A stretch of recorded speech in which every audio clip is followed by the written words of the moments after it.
Muy buenos días, mi nombre es Jorge Enrique Pinilla Miranda y a continuación les vengo a hablar acerca de la discrecionalidad judicial referente al libro de Hart. En general debemos pensar que la noción de discreción es aplicada a una decisión o a una referencia en una serie de cuestiones diferentes. Por un lado tenemos que hacer referencia a la prudencia, a la sensatez o al buen juicio que debe acompañarse en una decisión judicial. Y por otro lado, también tenemos en cuenta que es el arbitrio o la voluntad de una persona referente a un concepto o a una decisión referente a una situación en específico. En particular, la noción de discrecionalidad judicial también puede ser aplicada y puede ser entendida en una serie de diferentes modos según el contexto que se esté usando. Lo que tiene en común la noción general de discreción y la específica de discrecionalidad judicial es que se utilizan cuando alguien ha de tomar una decisión y dicha decisión, si bien no se encuentra completamente regulada de algún modo, está orientada a alguna clase de material normativo. Entonces, Dworkin fue uno de los primeros en distinguir algunos de los sentidos con los que se puede hablar de discrecionalidad judicial. Específicamente, Dworkin habla acerca de tres. Primero, la discreción. Esta resulta necesaria cuando la norma que se ha de aplicarse no puede ser aplicada mecánicamente, sino que existe o que se exige un discernimiento de la persona que la va a aplicar. Esa es la primera. Segundo, la competencia discrecional. Esta básicamente es la que tendría la autoridad final de una cuestión para tomar una decisión y que no puede ser revisada o anulada por otro funcionario, pues propiamente estamos hablando y dándole la competencia a una persona para que decida discrecionalmente sobre un asunto determinado.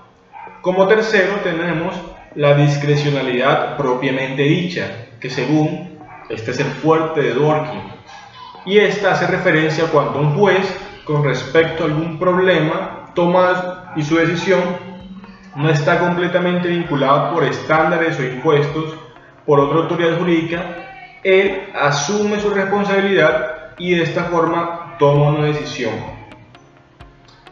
Ahora bien, el conflicto directo más radical entre la teoría del derecho expuesta en el libro y la de Dworkin surge de la afirmación en que en cualquier sistema jurídico habrá siempre algunos casos que no estén regulados por la ley o que en algún momento la decisión a favor o en contra no está dictada por el derecho y por consiguiente es parcialmente indeterminado o incompleto.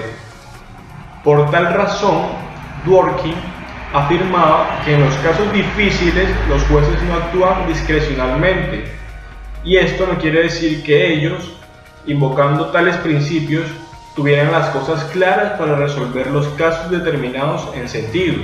Solo decía que esas circunstancias difíciles los jueces no están exonerados de fallar conforme al sistema jurídico que se trate. Entonces, tenemos que ya hemos expuesto tres formas, las cuales el libro de Hart hace referencia a la discrecionalidad judicial y hemos entendido que al fin y al cabo es esa facultad y esa voluntad que tiene una determinada autoridad judicial para decidir conforme al derecho. Pero esta decisión conforme al derecho muchas veces no está regulada por la misma ley, y entonces es ahí donde entra el arbitrio y la voluntad del juez para tomar una decisión referente a determinados casos que se presenten en la vida. Muchas gracias.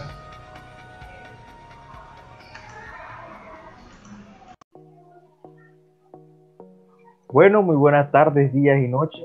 En estos momentos nos encontramos en nuestra comunidad de nuestra casa, mi amigo Alberto Travesedo y quien le habla, Jaime Saumet, junto a su primer hablante, Jorge Pinilla.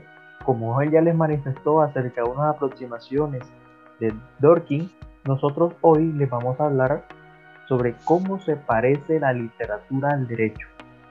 En la pantalla de atrás, a quien tenemos aquí, este es el filósofo Dworkin, y vamos a hacer unas aproximaciones a lo que él considera un tema muy importante. Comencemos entonces. Dice que desde un punto de vista es cierto que todo se relaciona con todo, y en especial el derecho, en tanto funciona en las sociedades modernas como reglas básicas y constructivas del orden. Regula el poder constituyente y al mismo tiempo circula por el espacio sobre el espacio una multiplicidad de relaciones entre los seres humanos, parentales, laborales, políticas, morales y comunicacionales, de modo que aquellas relaciones superficiales son más o menos obvias. ¿Por qué? Porque el derecho está relacionado con todo está relacionado acerca del derecho.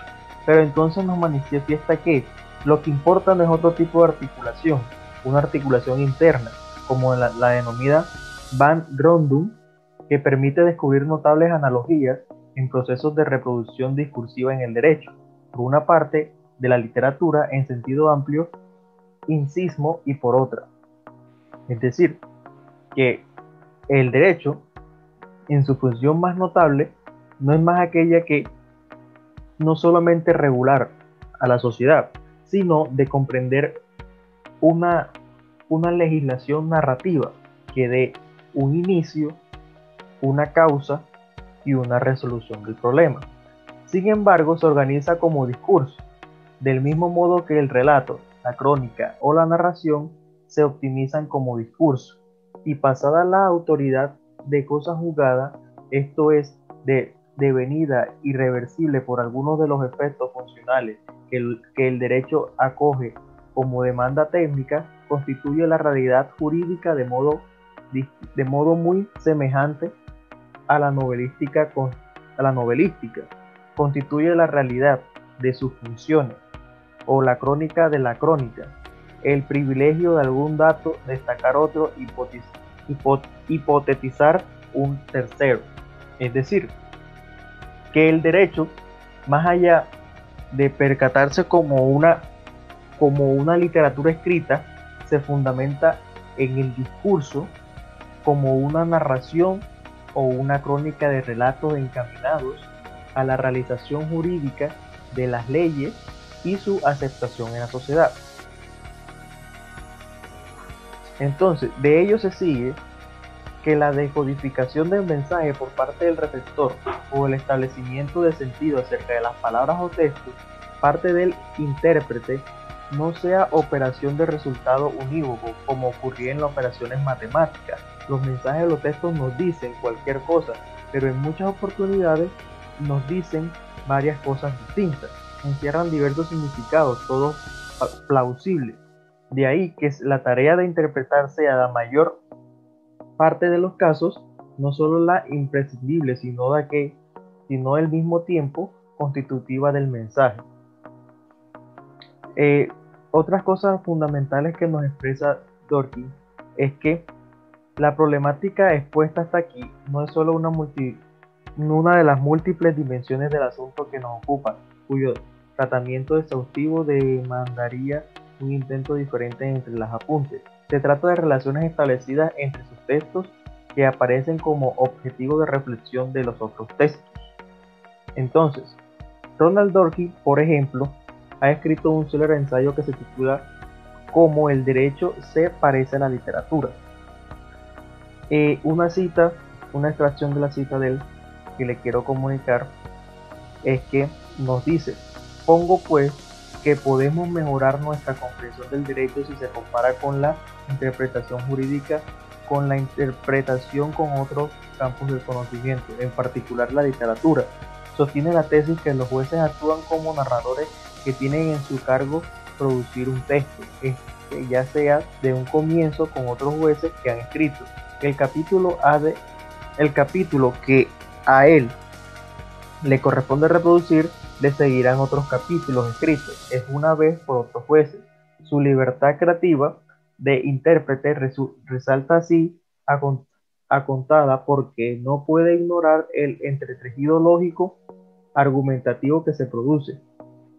que para Dworkin los jueces crean literatura que se adaptan a otras literaturas de otros jueces, pues esta línea debe seguir marcando para no crear un cambio jurisprudencial exhaustivo, sino que mantener una sola línea, y que los capítulos de la literatura que crean los jueces son esas providencias que ellos emanan en función del derecho. Una cuestión profusa y puramente política.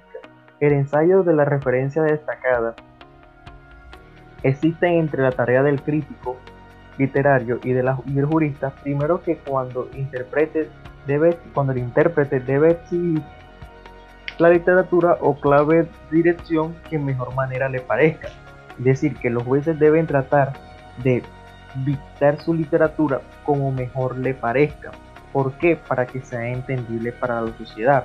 El juez o el jurista tiene la opción de poder modificar su literatura si sus argumentos son válidos y convincentes, en los cuales otras personas pueden apoyarse en él. A continuación lo dejaré con mi amigo Travesero. Bueno, continuando la idea que ha expresado mi compañero Jaime, es importante decir que el autor intenta mostrarnos a través de la lectura cómo la práctica jurídica es un taller de interpretación, y esto no solo cuando se ejerce, sino cuando de manera global.